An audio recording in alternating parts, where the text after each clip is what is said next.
What's good, people? It's Joshua from Joshua Chubb Photography, and right now I am doing a video test on the Canon R6 that is here on my right, and I have the Fujifilm XS10 on my left.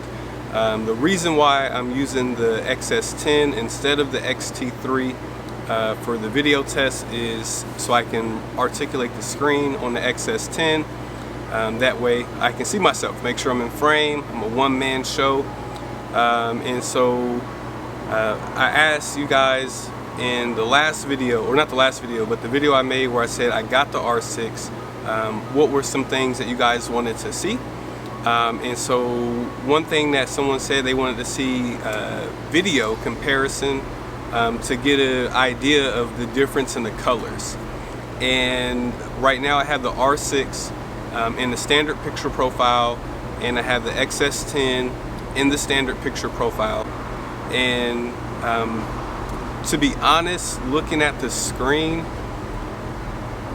I like the Fuji colors better, but the full frame look is, I would say, maybe more visually appealing to the eye. So let me know what you think in the comments. You know, which colors do you prefer? And then also, do you prefer that full frame look? Or can you even tell a difference? I can tell a difference. If you put a photo side by side, full frame versus APS-C, I would say like 90% of the time I can tell the difference. But it's not always about, you know, having the most creamy bokeh or depth of field. A lot of what goes into photography is lighting and composition and other things, and so it's really just a visual preference. So anyway, I do have eye autofocus on each camera. From what I can tell, each camera has me locked on the eye. Cameras are about more than arm lengths apart. Fuji is still tracking the eye. Looks like the Canon came back first. Canon is definitely a little bit quicker, but to be fair, I'm on the XS10, which is a newer body, but I'm on the one of the first lenses that Fuji released, which is the 35mm 1.4. Which came out in like 2012. So to be fair, there should be a difference in the autofocus speed. I don't know if the R6 body is newer or not than the XS10.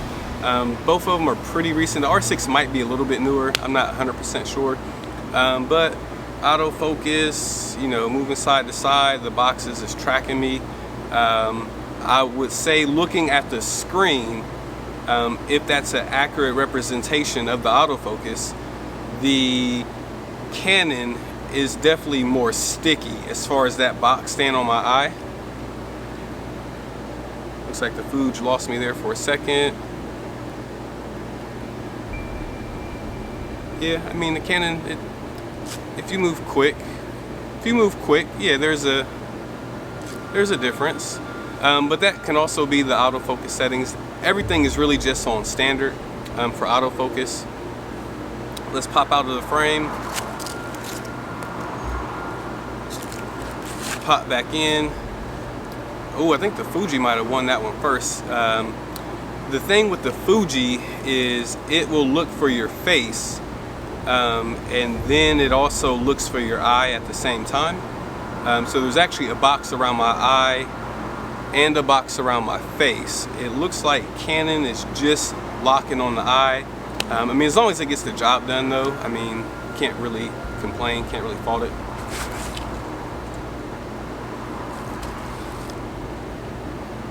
Oh, I couldn't tell on that one. But anyway, so I'm gonna do some other tests.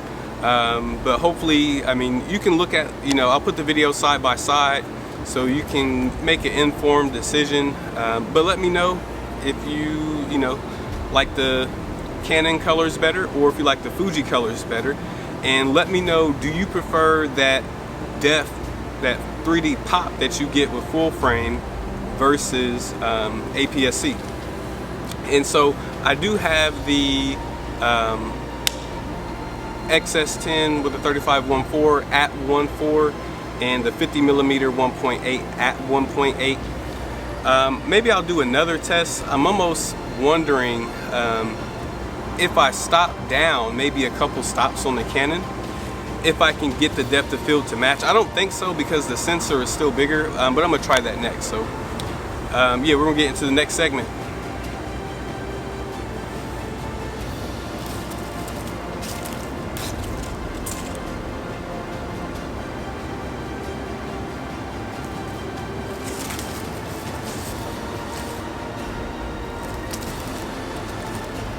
Alright, so I still got the R6 on the right, XS10 on the left. Doing more tracking tests. Still, let me know. I changed the scenery around a little bit, so now there's no greenery in the picture. Just brick and some white in this window that's behind me. Still, let me know colors. What do you prefer? And then what image looks better coming right out of camera. I still have the same synopsis. I prefer the Fuji colors coming out, but that full frame look, so smooth, so buttery. Mwah. All right.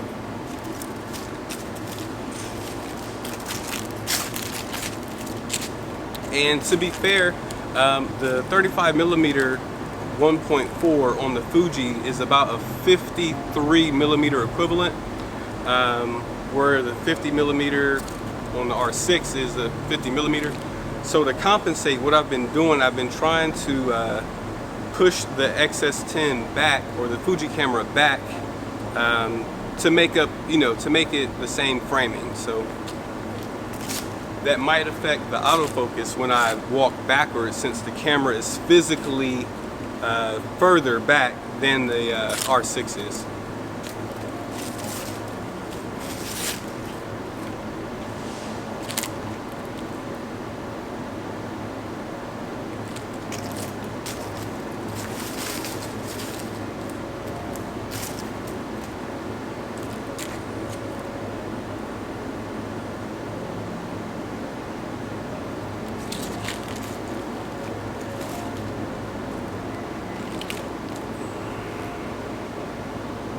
Call me Neo.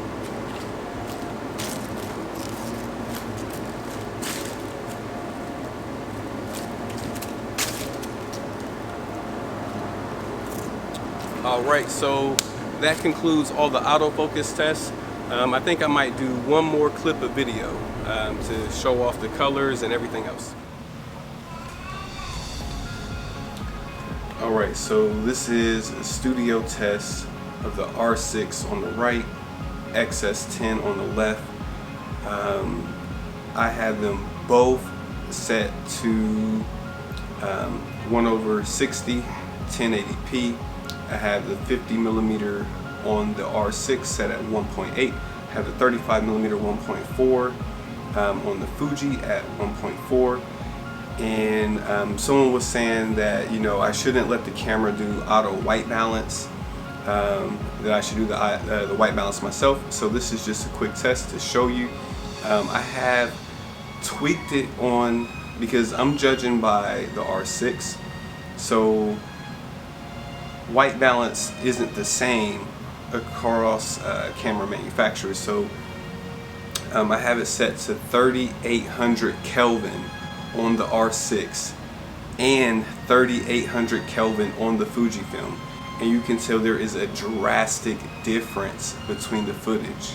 Okay, so now I'm going to do a auto white balance for both cameras and let you guys see the difference. Okay, and so here we go. Now we have auto white balance on each camera, and you can tell that the Canon is still a lot warmer, where the Fuji is, more on the cool side. So that's what you can expect. Of course, you can tweak the white balance in post if you're doing photos. I'm not big on video. You might be able to tweak it. Yeah, you should be able to tweak your white balance in video as well. But just so you see what you get straight out of camera, that is the difference. So yeah, there you go.